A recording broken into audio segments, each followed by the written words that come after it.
ओम श्री गणेशाय नमः। जय श्रीमन नारायण, जय आदि शक्ति माता। दोस्तों, वैशाख मास महात्म्य कथा अध्याय 28 तक श्रवण कर चुके हैं। आइए आज वैशाख मास महात्म्य कथा अध्याय 29 को श्रवण करते हैं। दोस्तों, इस अध्याय में नारद जी कहते हैं, प्रहलाद जी का वचन सुनकर दैत्य पालकों ने उसी समय से निर्दोष होने के कारण उनकी बात पकड़ ली। गुरु जी की दूषित शिक्षा की ओर उन्होंने ध्यान न दिया। जब गुरु जी ने देखा कि उन सभी विद्यार्थियों की बुद्धि एकमात्र भगवान में स्थित हो रही है, तब वे बहुत घबराए और तुरंत हिरण्याकश्यप के पास जाकर निवेदन किया। अपने पुत्र प्रहलाद की इस असह्य और अप्रिय अनीति को सुनकर क्रोध के मारे उसका शरीर थर थर कांपने लगा। अंत में उसने यही निश्चय किया कि प्रहलाद को अब अपने हाथ से मार डालना चाहिए।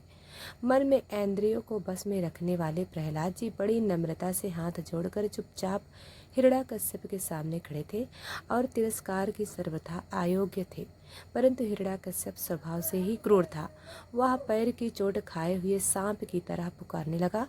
उसने अपनी ओर पांव भरी टेनी नजर से देखा और कठोर बाणी से डांटते हुए कहा, मूर्ख, तू बड़ा उड़ उड़ उड़ हो गया है। स्वयं तो नीच ही है, अब हमारे कुल के और बालकों को भी फोड़ना चाहता है।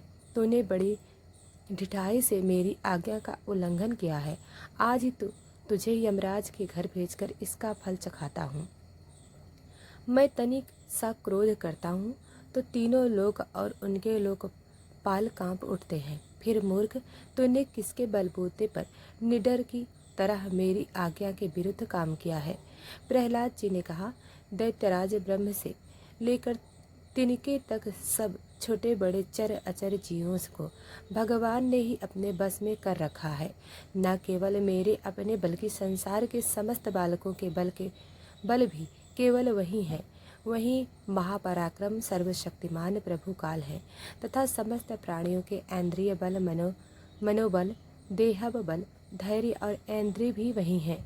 वही परमेश्वर अपनी शक्तियों के द्वारा इस विश्व की रचना, रक्षा और संहार करते हैं। वे तीनों लोकों के स्वामी हैं। आप अपना यह असुर भाव छोड़ दीजिए। अपने मन को सबके प्रति सम्मान बनाइए। इस संसार में अपने बस में ना रहने वाले कुमारगामी मन के अतिरिक्त और कोई शत्रु नहीं है। मन में सबके प्रति समता का भाव लाना ही भगवान की सबसे बड़ी पूजा है।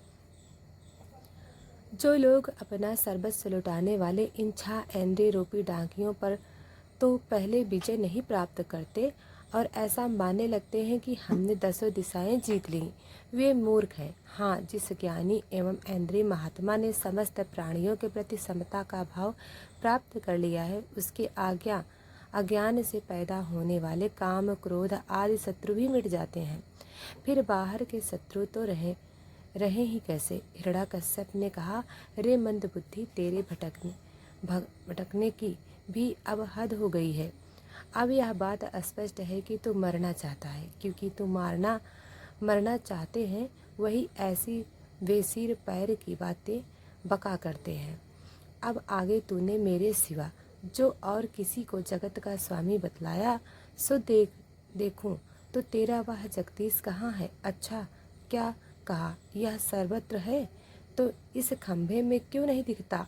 अच्छा, तुझे इस खंभे में भी दिखाई देता है? अरे, तू क्यों इतनी डेंग हाँक रहा है? अभी अभी तेरा सिर धड़ से अलग कर देता हूँ। तेरा वह सर्वस्व हरि जिस पर तुझे इतना भरोसा है, तेरी कैसी रक्षा करता है? इस प्रकार वह अत्यंत बलवान महादैत्य भगवान के परम प्रेमी प्रहलाद को बार बार झिड़कियाँ देता और सताता।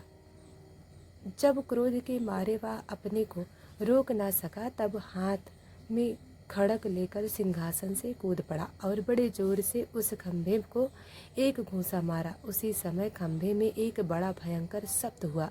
ऐसा जान पड़ा मानो ब्रह्मांड ही फट गया। वह ध्वनि जब लोकपालों को लोक में पहुंची, तब उसे सुनकर ब्रह्मादि को ऐसा जान पड़ा मानो उनके लोकों का प्रलय हो रहा हो। हिरण्याकश्यप प्रदात को मार डालने के लिए बड़ी जोर से डांटता था, परंतु दैत्य सेनापति को भी भय से कपा देने वाला उस अद्भुत और अपूर्व घोर शब्द सुनकर वह घबराया हुआ सा देखने लगा कि वह यह शब्द करने वाला कौन है, परंतु उसे सभा के भीतर कुछ भी दिखाई नहीं पड़ा। इसी समय अपने सेवक प्रहलाद और ब्रह्म की वाणी सत्य करने और समस्त पदार्थों में अपनी व्यापकता दिखाने के लिए सभा के भीतर उसी खंभों में बड़ा ही विचित्र रूप धारण करके भगवान प्रकट हुए। वह रूप ना तो पूरा पूरा सिंह का था और न मनुष्य का। जिस समय हिरण्यकश्यप शब्द करने वाली इधर उधर खोज रहा था, उसी समय खंभे के भीतर से निकलते हुए उस अद्भुत प्राणी को उसने देखा। वह सोचने लगा, अहो, यह तो ना मनुष्य और ना पशु, फिर यह नरसिंह के रूप में कौन सा अलौकिक जीव है। जिस समय हिरण्यकश्यप इस उधेड़ बुन में लगा हुआ था, उसी समय उसके बिल्कुल सामने ही नरसिंह भगवान खड़े हो गए। उनका वह रूप अत्यधिक भयावन था। तपाए हुए सोने के समान पीली पीली भयानक आंखें थीं। जारी लेने से गर्दन के बाल इधर उधर लड़ रहे थे। दाढ़ें बड़ी विकराल थीं।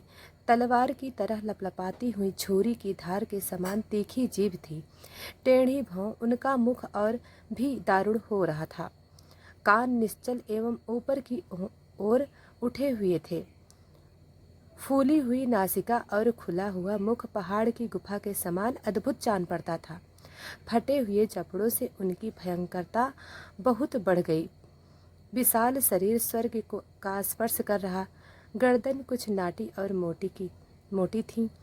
छाती चौड़ी और कमर बहुत पतली थी। चंद्रमा की किरणें के समान सफ़ेद रोएं सारे शरीर पर चमक रहे थे। चारों ओर सैकड़ों भुजाएं फैली हुई थीं, जिनके बड़े बड़े नख आयु का काम कर देते थे। उनके पास पटकने तक का साहस किसी को न होता था। चक्र आदि अपने निज आयु तथा वज्र आदि अन्य श्रेष्ठ शस्त्रों के द्वारा उन्होंने सारे दैत्य दानवों को भगा दिया। हिरण्यकश्यप सोचने लगा, हो न हो मायावी विष्णु ने मुझे मार डालने के लिए यह ढोंग रचा है, परंतु इनकी इन चालों से हो ही क्या सकता है। इस प्रकार कहता और सिंहनाथ करता हुआ दैत्यराज हिरण्यकश्यप हाथ में गदा लेकर निश्चय भगवान पर टूट पड़ा। तो दोस्तों, इसी के साथ यह अध्याय समाप्त हुआ। हम आगे की कथा कल सुनाएंगे। पहले रुक चुकी हो। कहाँ रुके नहीं थे।